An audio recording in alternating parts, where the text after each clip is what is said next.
চারিদিকে দেখেন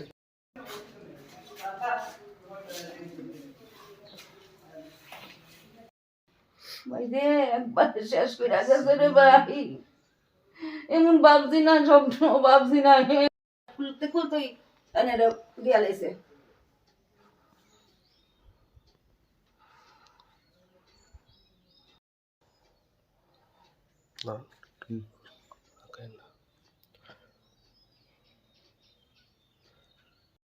ঠান্ডা চালাইয়া কোথায় যাই করছি, ঠান্ডা চালাইয়া টাইনে রয়েছে এই গরম। আমি তো বই মানুষটা তো নাই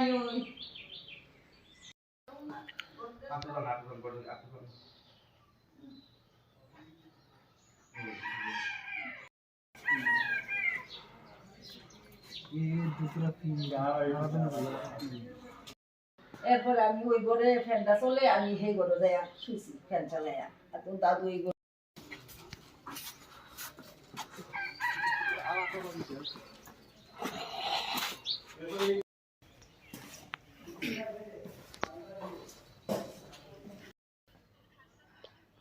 ফোন করুন।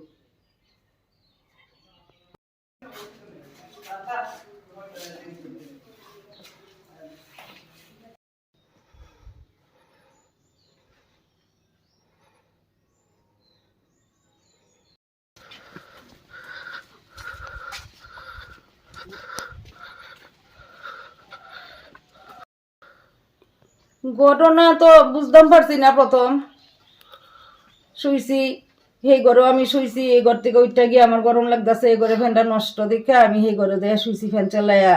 আমার হাজবেন্ড এই ঘরেই রয়েছে, তাই নিয়ে কইতে পারতো না আমি যে উঠটা গেছি। তারপরে কতক্ষণ পরে আমার মনে হয় আমি যে শুইছি এর একটা দিয়েই মনে হয় হয়তো আইসে বাইছে এই মনে হয়। মানে কে আইছে?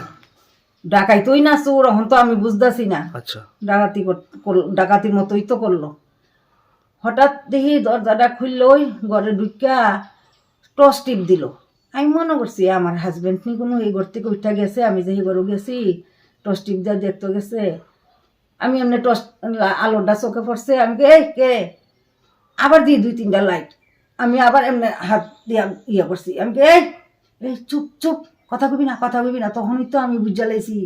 আমি কুমা মা, আমি তখন চিৎকার দিয়ে উঠছি, আমি কুমা গো কেডারে তোরা রে, কেডারে তোরা রে, কেলি খাইছস রে, কেলি খাইছস রে, আমরা তো কোনো কিছু করছি না রে, আমরা কি করতে আইসস? আই চুপ চুপ, কথা কবি না। এই দাও দাও দাও, দুইটা রাখছে আমার গলার সামনে। কয় খুল গলারটা, খুল কানেরটি খুল। খুল্লা দিছি। এরপর কয় হাতেরটি খুল, শাখাটি খুল, শাখাটি বান্ধানো খুল্লা দিয়া লেছি। এরপরে আংটিটা খুল দিছি। এরপরে গড্রেস টড্রেস খুললা তো তছনছ করতেছে। আমি আমার কিচ্ছু নাই রে, হে ঘরে যা দোয়ানের দিয়া লাইছি তোরা, আর কিচ্ছু নাই রে। কিভাবে ঢুকছে আপনার ঘরে? মানে সামনে তো গ্রিল আছে। সামনে দিয়া ঢুকছে না, গ্রিল লাগানো। রান্নাঘরের এদিকে ফ্যাশনের দরজাটা 2টা সিটকারি, 2টা সিটকারি রে সাফলের মতন একটা কিতা আছে, এটা দিয়ে আড়া দিয়া দরজা ভাঙ্গা লাইছে, সিটকারি ভাঙ্গা লাইছে আর কি। কারে কূপ দিছে? আমার হাজবেন্ড। তাহলে কি তাই তো এই গরো আমি যে এই ঘরে চিৎকার করতেছি, তাই নে টের পেয়ে লাইছে। তাই নে উঠা বুঝর সিটকারিটা খুললা সারছে না, তার ইডি সেই ঘর থেকে আই ওই তাই নে কূপ দিয়া লাইছে মাথার মধ্যে। কি নাম আপনার হাজবেন্ডের? ঋতুরঞ্জন ভক্ত। জায়গার নাম কি? কানাইবাড়ি। পুলিশ আইছে? কতজন আসছিল? তারা তো ঘরে আমি 3জন দেখছি। তারা আমার সামনে একজন তো দাঁড়িয়ে রইল কন্টিনিউয়াস, আর 2জনে তো লন্ডভন্ড করলো। না, তারা কি অবস্থায় আছে? মুখে কি কোনো কাপড় টাপড় বাঁধা আছে? গামছা দিয়া মাথারে ফেসাইয়া লাইছে, মুখ টুক ঢাক না, শুধু চোখটি দেখা গেছে। তারা কারোর কি চিনতে পারছেন আপনি? স্থানীয় কেমনে চিনুন মুখ বুড়া? মানে কি কি নিছে আপনার ঘর থেকে? ওই তো আমার গয়না জিনিস শরীরে যা আসলো ওই যে নিছে, আর একটা আলাদা যে গয়নাটি রাখা রয়েছিল এটি নিচে প্রায় 14-15 ভরি সব কিছু মিলে। দীর্ঘদিন যাবত আমরা এখানে বসবাস করতেছি, কোনো ক্রাইম বলতে আমাদের এখানে কিছু নেই। তো গত দিন রাত্রেবেলা প্রায় 2:15-2টার দিকে হঠাৎ একটা হুইচি শোনা গেল। তারপর আমরা পাড়াপড়শিরা দৌড়ে এলাম। আমরা আসার আগেই আমরা ঘরে ঢুকলাম, আমার ভাইয়ের করে, আমারই ভাই। ও আপনারই ভাই না? আমারই ভাই। নাম কি? জিতুরঞ্জন ভক্ত। কি করে দেন? মানে রিটায়ার্ড হয়ে গেছে, সেটেলমেন্টে চাকরি করে। তো সঙ্গে সঙ্গে আইলাম, দেখলাম ঘরেরই অবস্থা। মানে ঘরে ডাকাতি হলো, বৌদির গলার, হাতের কানের গলার সঙ্গে সঙ্গে খুললো, দাও ধরে রাখলো। তারপর আমার ভাইয়ে একটু কান কম শুনে সে সঙ্গে সঙ্গে বাইরে হিসেবে দরজা খুব দিয়ে মাটিতে ফেলা দিচ্ছে। আমার ভাতিজা আসলো এই রূপে, সে ভয়ে নার্ভাস হয়ে সেটা আরেকজনটা ফোন করছে, হ্যাঁ বুঝতে পারতেছে না কি ডাকাতি হইতেছে না চুরাইতেছে না কি কিছু হইতেছে।